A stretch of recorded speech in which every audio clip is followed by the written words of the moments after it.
Jim Gilmore, former governor of Virginia, Republican. Jim, great to have you with us, sir. Good morning, John. Glad to be on your show again. Always a pleasure, Governor. Let's get to right now the president meeting with Vladimir Putin in Helsinki at the Hilton. They're actually talking right now. Only two of them and two translators. That's it. No advisors or things like that. As soon as they're done, they're going to have lunch. And then the bilateral meetings go on with the president in that meeting over lunch after their private conversation with the translators is gone. Bill Shine will be there, their new communications director. John Bolton, our national security director. Stephen Miller, chief speechwriter, he's there. But right now, it's just President Trump, President Putin. If you were advising the president now, Governor Gilmore, what would your advice be to the president? What would you be looking to gain out of this meeting? Well, first of all, I think that the president has got to have a clear picture about what he's trying to achieve in these meetings. And there's been a lot of anxiety and frustration about the fact that there hasn't been a lot of transparency in the meeting. But let's take it for what it's worth. Let's take it at face value. This is an effort for the president to build upon a personal relationship between himself and Vladimir Putin for the purpose of trying to resolve some of the conflicts between the two countries. The United States is a global power. We've got a lot of issues on the table. Just because we're dealing in the Russian situation today does not mean that the Korean issue or the Chinese issue or the other issues are gone. They're still there. But this is an effort, I think, to just open up a line of communication. If I were advising, I would advise that he raise topics alone. This is not the time to really try to settle anything. This is not the time to try to trade anything or to do a transaction or a deal. It's too premature. I think this is the time to just begin to raise topics for future discussion and perhaps create some type of ongoing process. What that might do is reduce the danger of war. And let's face it, the Russians misbehaved by conquering the Crimea. They're misbehaving by having soldiers in the Ukraine. This is an opportunity to say, look, these things just can't stand. They've got to be resolved in some way. Let's get to talk about how they can be resolved, but the Russians are not going to be permitted simply to take over other countries. But the countries, Governor, are contiguous to them. And so if they want to annex the Crimea, if they want to be involved in the Ukrainian situation that was once part of the Soviet satellite, if they want to put troops in supporting Assad, which has been, by the way, their ally since the Second World War. Syria's been their ally. It's their only warm water port they have. Why is the United States involved in meddling with their business with countries that are contiguous to them or that they've had an alliance with for, 1945, 50, for 73 years? I don't get where we're going with this. Yeah, because Russian domination of their neighbors is not a good thing, John. It just isn't. I'm a kid of the Cold War. I was a soldier during the Cold War, assigned to West Germany as an intelligence agent. I've seen the Berlin Wall myself. I've crossed the border into East Germany during the time it was divided. Look, simple conquest by the Russians is an imperialistic type of idea that they should be leaving behind. And the idea that they're going to try to reawaken that threatens the Baltic countries that are independent countries. Look, this is not the right direction for Russia to be going in. And if they continue to push that way, they're liable to end up in a war. We're liable to end up in a war that we don't want. And that's why I think that perhaps having a conversation with Putin at this time is not a bad idea. It'd be nice to know what it's all about. But that's why I would recommend just raising these topics, not trying to resolve everything in a sudden impromptu meeting. Governor, as far as the Russians meddling in our election, now we've indicted 12 Russians. Look, they're not going to be extradited. I get it. Nor do I think they should. And if they were in the U.S. and they were indicted by Moscow, we wouldn't extradite them either. So that's not going to happen. But I keep asking Democrats, okay, you're unhappy with the president's response. What do you want him to do? So, again, what should the president do as far as retaliating for this? You know, on this topic, I just can't get away from the sense that the American far left is just very unhappy. They're very dissatisfied. They're doing rioting in the streets. They're unwilling in the media to accept the results of the last election, which were clearly an honest election in the United States. And I think that there's a certain sense of frustration here with all of this. And they want to believe that the people of Michigan and Wisconsin and Pennsylvania just didn't know what they were doing and they were being tricked. None of that's true. Those people in those states voted for Donald Trump for a reason, and that was because the policies of the far left are making people poor, and the left can't accept that. They have to believe that they are the ones that are actually making people better off, and it's just not true. So that's what I think is going on here today, and it's very frustrating, I think, for regular people like you and me. So again, let me ask the question. I mean, we've got indictments. There's no question now. They had intel officers, or whatever you call it now, KGB. I don't know what you call their... Well, they're military groups, the GRU. We remember them very well. Right.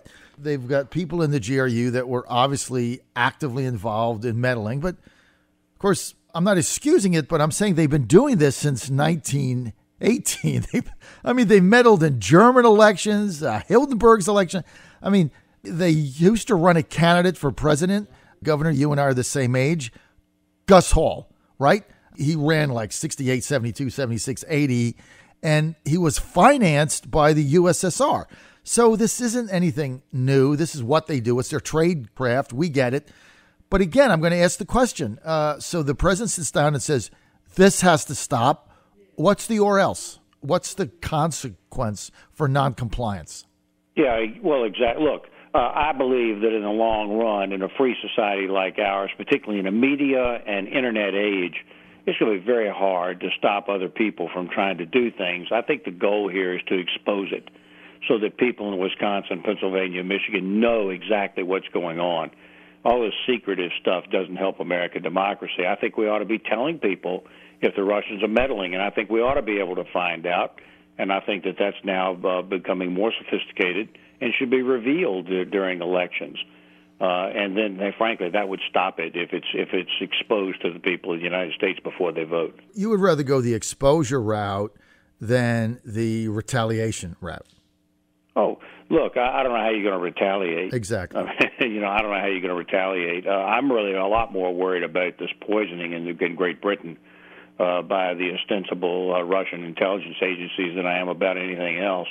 Look, I'm not in favor of anybody meddling in our elections, but I'll tell you, listeners, right now, when you really look at the radical things that are said in the media today in America by Americans, and you look at the meddling by Russians or any other country, the only answer here is to give as much information as possible to the American people, and then, start at ground one, step one, square one, in trying to educate the people of the United States so they can behave and vote as responsible citizens. I don't know if you saw the other day, John, somebody, I think Jimmy Kimmel went on and asked people on the street to name any country on the map of the world, any country, and they couldn't do it, not even picking the United States on a map, for God's sakes. Mm-hmm. Well, we've got to start putting more emphasis on real education in the United States for American citizens to behave like real voting citizens. You're on Most do, by the way. You're on the John Fredericks Radio Network. We're with former Virginia Governor Jim Gilmore. He was also head of the 9/11 Commission. Governor Gilmore, you mentioned you were very concerned about another poisoning episode of this agent that is being traced back to the Russian Federation military. Can you elaborate on that? Yeah, I can. First of all, we don't know that the Russian intelligence people were doing this, but it sure looks like it. As far back as Stalin, they sent KGB agents, Smersh agents, out to kill Leon Trotsky in South America, or in Mexico, I believe it was. And this is a standard operating procedure of the Russian undercover intelligence people. We don't know for a fact that they were doing it. Maybe they were working through third parties. Maybe there was some other kind of deal. But the fact is that an expatriate who betrayed Russia was then killed in his own home in Britain. I'm worried about it because that can happen anywhere. And that's the point I think we need to be making to Vladimir Putin today, quite privately, when you're not embarrassing him in front of the press, and say, look, this can't go on. We can't have a situation where John Frederick gets up in the morning, goes out and has his car blow up. That just can't happen. And that means that the United States needs to exercise every power to protect the people within their own homelands. This was a place in Great Britain, and it just is not permissible. And if we can stop it by making that point to the Russians quietly and privately, that would be a step forward. But it is not tolerable. Well, you mentioned the Leon Trotsky assassination. This with the poison a little simpler than that. That was one of the in history. They infiltrated his Trotsky's personal entourage there, and I think the assassin ended up being his chauffeur or something, and killed him in the back of the head with an ice pick. A little bit different. I mean, you look back at their history. I mean, it's kind of ugly, right? I mean, that's how they killed Trotsky, with an ice pick to the back of the head in Mexico City by infiltrating his chauffeur team at the time, or his, I guess they didn't have cars, the guy that, the horseman, all right? So yep. They have a long history. I don't know how I remember these things. Society will break down if everybody in the world believes that they can be killed at their own front door. And that is not permissible. We have to have a free country. We have to have a free society. Frankly, people under the dominion of the Russians shouldn't be afraid of things like this. So, and look, they're not the only ones, by the way. If the world order breaks down into assassination of individual people in secure homelands, nobody is safe, and we can't permit that. Mm-hmm. And by the way, there are domestic terrorists, too. We call them drug dealers, et cetera, like that. Right, whole bit. All right, let's get to Virginia politics. Governor, have you made an assessment of whether or not you might seek the chairmanship of the Republican Party of Virginia? Yeah, John, look, I'm very grateful for the people who've called me, and there have been a lot of them, because they want me to run for chairman of the party. Let me be very direct. I am not today at liberty to run. There may be some other things that are in the works that would prevent me from running. And I wouldn't run anyway unless the party concluded that they were at rock bottom and they wanted to try to do something to bring all these factions together in order to produce a unified candidate against the Democrats. And I don't know that the party's really ready for that at this point. I'm not enthusiastic about becoming party chairman. I would only do it as a matter of service to the party and service to the state in order to try to bring the party together the way that I did when I was governor. That's my goal in life, is to try to do something good for the state and good for the party. Look, the party was suffering under one-party rule in this state. The Democrats had one-party rule in this state ever since the Civil War. I was determined to change that, and I did. I brought the Republican Party into the majority for the first time, which created a balance. Well, we're not in balance right now. The Republican Party has gone down, down, down. And I think that the Republicans, many of whom are office holders, are responsible for that.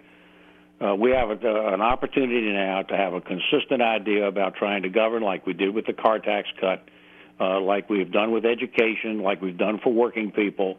But we're not doing that right now. And as a result of that, I think we're headed for rock bottom.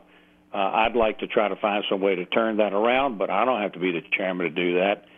By the way, if Jack Wilson becomes the chairman of the party, good luck to him, but I would urge him to try to not be a factional leader, and I think he's been put forward by a faction. I think that the goal here would be to try to unify the party, and if Jack Wilson could do that, more power to him. I'm okay with him. I have no objection to him. I myself, as a former governor, might be able to do something like that at some point, but not at this point. I agree with you. Look, I think they've put Jack Wilson forward. This basically is the John Whitbeck forces, basically. And I think Jack is going into this thing thinking that he can bring everybody together. He certainly has as temporary chairman, certainly at the convention that the contentious convention, Governor, that you or I were at in 2016 in Harrisonburg, what I call the Harrisonburg, the heist. And I think things have gotten worse since then when you look at all these conventions. But the fact that Jack is running, he's an announced candidate. I think that basically tells you where things are headed. Sounds like you're not going to certainly go in and fight for this type of a thankless job. And so I concur with that. I understand it. And unless there's another candidate, I would expect that Jack is going to be the chairman. And then, but that's one day. And after you have your congratulatory glass of champagne, then what do you do? That's basically the way I look at this. You win, and then what? It's like, now what do we do? So I think Jack, if he does become chairman, and that appears now he's the favorite, that's going to be a very difficult thing for him to do. I don't know how you put this party together when there are so many distinct factions, Governor, and there's such vitriol. And I would even go as far as to say it's hate. I mean, one group hates the other group, who hates that group, who hates this group. I mean, you can't win when you operate in that way. You just can't. Well, I don't think that all these groups hate me. I get around, John, a lot around Virginia, and I talk to all the factional groups and all the different people that have different attitudes, and I don't feel that animosity towards me. And that ability, I think, to cross all these lines is something I think could be of help to the party. And I would aspire to do that if I can free up and play a more active role here in Virginia. I'm actually very active in Virginia, and I'm continuing to try to push things in the right direction. But let's see how we go. The new chairman is not even elected until September, for crying out loud, so that's fine. And let's see how this develops as the summer and the fall goes on. Well, Governor, as I said, you were my candidate for that position because I thought, as you just pointed out, you were the only person in Virginia that I know that could have brought all the disparate views and factions together under a common purpose. And I think you could have set a vision and a set of policy initiatives that were very clear for Virginia Republicans that they could rally around. Having said that, you're not going to be the candidate. We're going to probably get Jack Wilson. Hopefully you can advise him in that role, and we can move forward from there. Governor, thanks for being with us. I really appreciate the time. And as always, your insight and your candor. Thank you.